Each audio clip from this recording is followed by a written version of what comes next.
Bonjour, bienvenue sur Marketing. Aujourd'hui, nous interviewons Amine. Donc Amine, est-ce que vous pouvez nous parler de vous un petit peu et vous présenter ?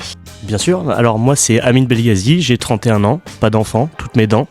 J'ai été un ancien élève de TechDeco dans ces mêmes locaux et aujourd'hui je suis avec vous pour vous parler de mon parcours.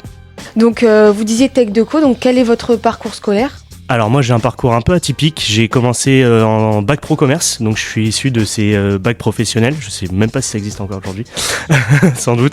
Et en fait à l'époque on avait la chance sur les bons éléments si je puis dire en bac professionnel d'intégrer l'IUT via des diplômes qui étaient des DUT.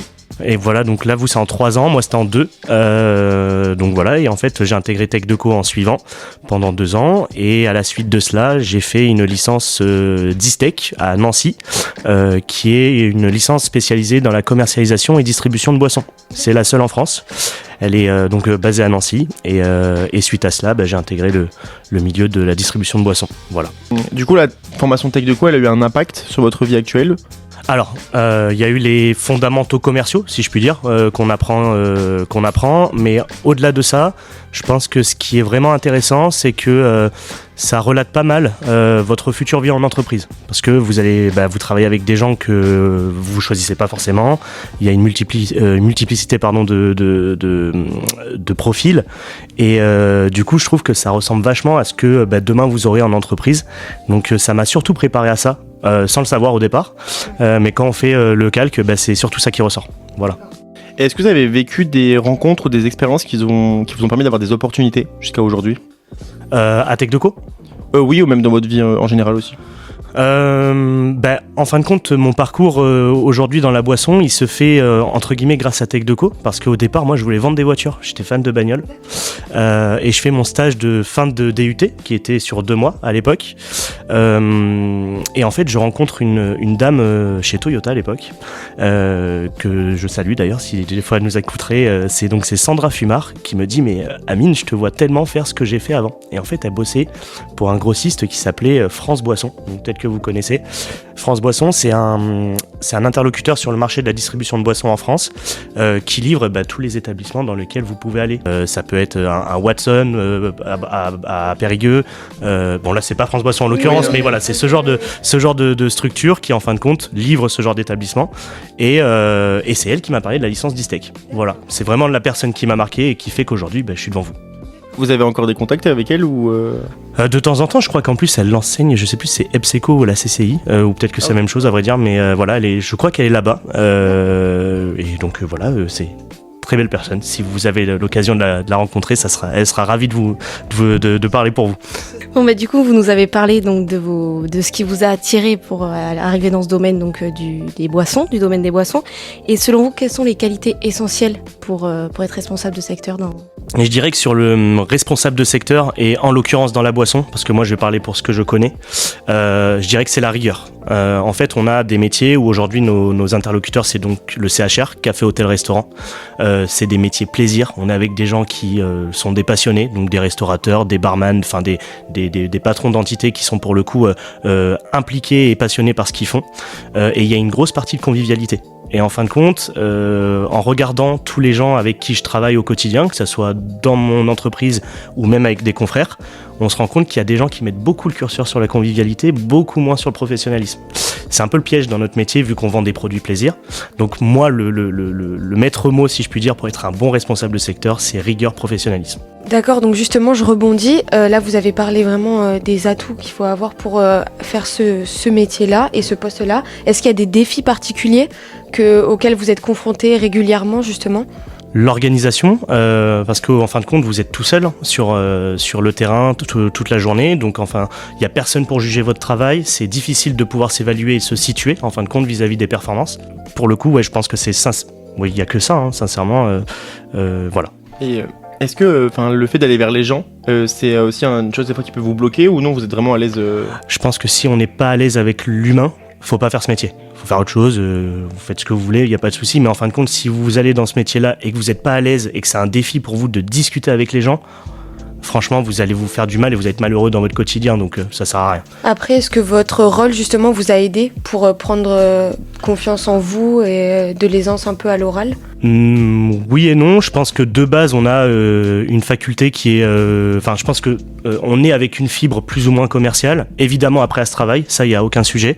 Mais de base, je pense que vous devez le voir aussi dans votre quotidien. Vous savez qu'il y a des gens qui sont très introvertis, d'autres qui sont beaucoup plus vers les autres. C'est valable aussi dans le commerce. Et les gens qui vont beaucoup plus vers les autres, ce que je constate, c'est souvent ceux qui réussissent le mieux. Voilà. Tout à fait. Et du coup, vous disiez qu'en quoi c'était un peu une étiquette, mais en tant que chef de secteur chez Moët Hennessy, c'est quoi un peu votre rôle ?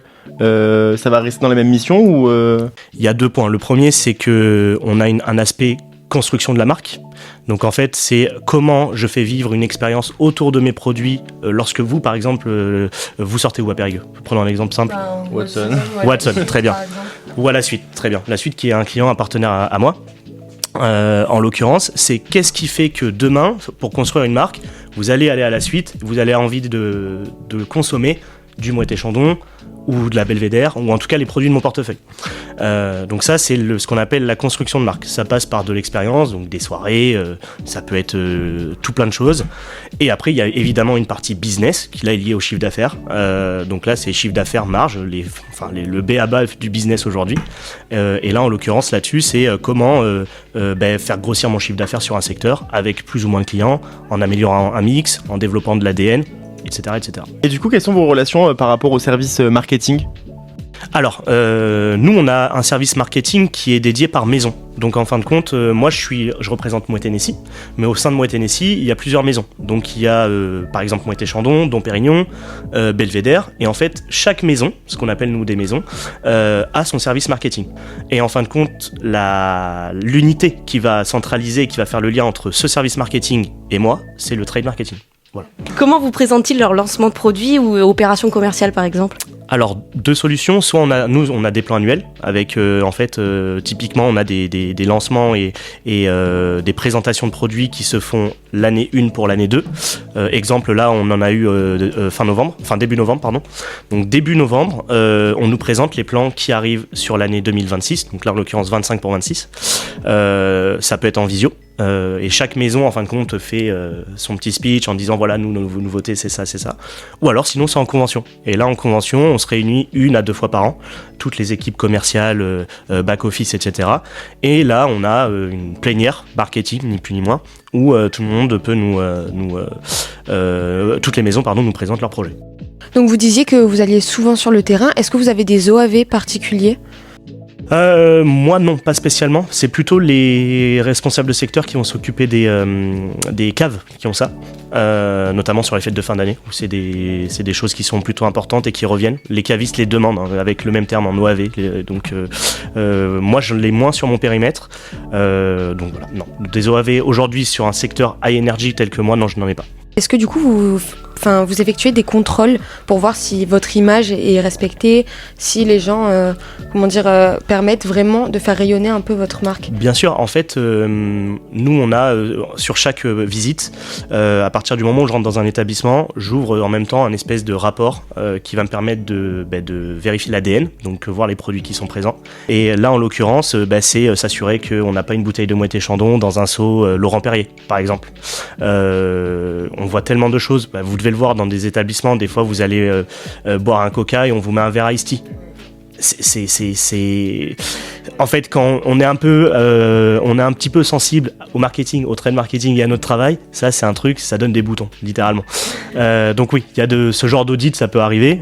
C'est pas vraiment un audit, c'est plutôt une visite et on redit les choses gentiment aux gens. Voilà. Et c'est quoi la part de la prospection et de la fidélisation dans votre métier ? Alors moi j'ai pris le secteur en 2020, donc ça va faire 6 ans, là au 6 janvier exactement. Et en fin de compte je suis tombé sur un secteur où on avait perdu le plus gros client de France à l'époque. Alors c'était pas de mon fait, c'était un client qui était en fermeture. Donc mécaniquement vous perdez quasiment 40% de votre chiffre d'affaires sur un client. Ça commence à tousser un peu, donc là on se dit il va falloir trouver des solutions. Et donc là pour le coup c'est ce que nous on appelle, vous appelez ça prospection, mais chez nous c'est de la conquête. Donc c'est faire des nouveaux clients qui ressemblent à nos valeurs et où on est sûr que nos marques peuvent rayonner correctement. Donc ça, c'est le premier point sur la prospection. Et vis-à-vis de cette prospection-là, c'est quelque chose qui, il y a 6 ans, était maître mot dans mon quotidien. C'est-à-dire, on pousse des portes, on veut faire des nouveaux clients, etc., etc. Maintenant, avec le recul, je me rends compte que c'est beaucoup plus facile, alors, en toute humilité, mais c'est plus simple d'aller chercher des nouveaux clients que de les garder. Voilà. Tous les clients que j'ai pu récupérer aujourd'hui sont toujours avec nous, donc c'est la preuve qu'à un moment donné ils sont satisfaits du partenariat. Et en fait l'énergie chaque année, en début d'année quand on re-signe nos contrats, c'est vraiment de garder nos clients. C'est ça qui nous prend beaucoup plus d'énergie que d'identifier un prospect et d'aller le chercher. Et du coup, il y a 6 ans, vous avez réussi à gérer quand même la crise quand vous avez perdu votre plus gros client? Alors moi j'ai eu 2 crises.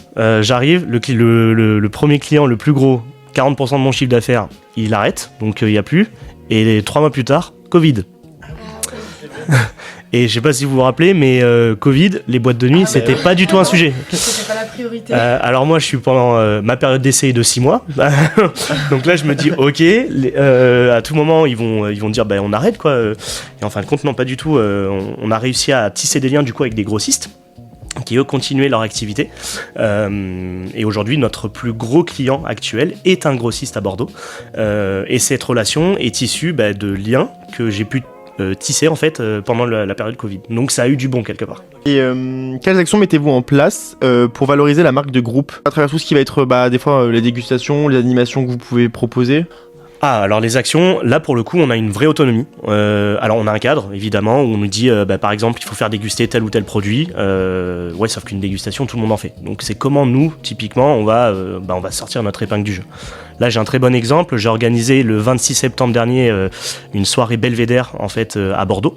Parce qu'on faisait le lancement d'une ce qu'on appelle une nouvelle qualité, mais c'est un nouveau produit ni plus ni moins. Donc c'est une belvédère au café qui se boit en shot. Et en fait, on sortait de ce scope qui était très bar de nuit et boîte en fin de compte, soirée autour de cela.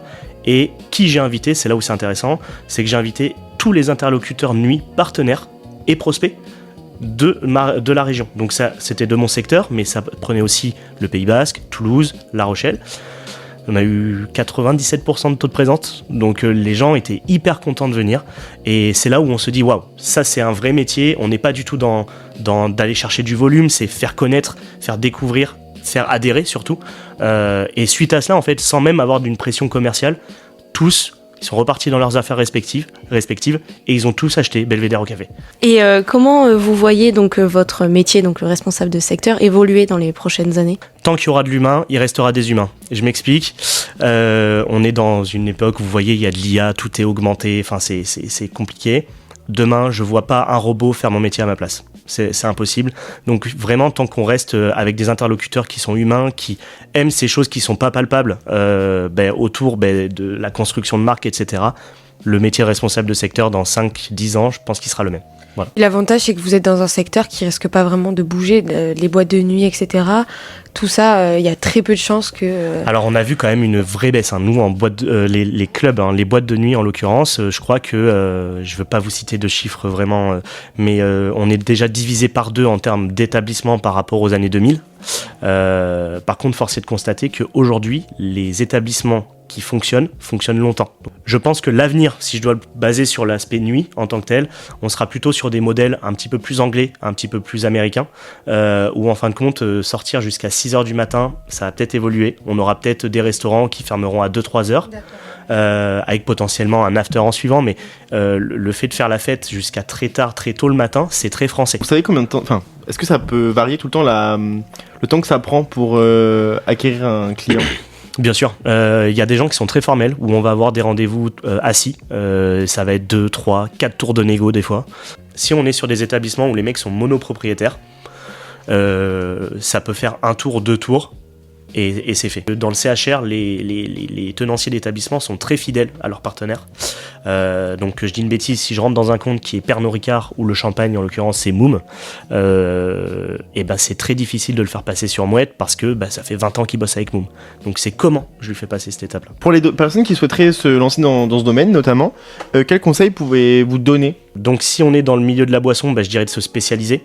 Je sais qu'on a souvent tendance à dire aux gens faites un parcours très généraliste et vous vous spécialiserez quand vous le pourrez. Moi je me suis spécialisé juste après Tech Deco et enfin je le regrette absolument pas. Et le domaine du luxe, alors le domaine du luxe c'est ce que je disais tout à l'heure, faut pas se mettre de barrière. Ok, le mot luxe c'est exclusif, ça peut faire peur, il y en a qui sont hyper attirés par ça, mais restez simple. Et en même temps, en fin de compte, c'est ce qu'il y a de plus luxueux en vous et ça vous permettra de rentrer dans des milieux luxueux sans problème. Est-ce que vous auriez un dernier mot à dire ou conseil à dire à nos auditeurs qui vous écoutent ?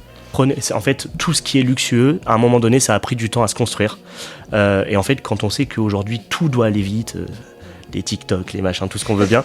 Mais c'est vrai, des formats en 10 secondes, il n'y a plus rien qui prend du temps, où ça demande de la patience. Et quelque part, ça, c'est à mon avis le pire ennemi du luxe de demain. Donc, quoi que vous entrepreniez demain, faites-le avec du temps, soyez patient, et ça sera sans doute très luxueux et très fructueux pour vous. Voilà. D'accord, donc merci beaucoup pour cette interview, c'était vraiment très intéressant et en plus c'est un domaine qu'on connaît vraiment peu, déjà le luxe et en plus dans le domaine des boissons. Donc merci beaucoup du temps que vous nous avez consacré. Avec plaisir.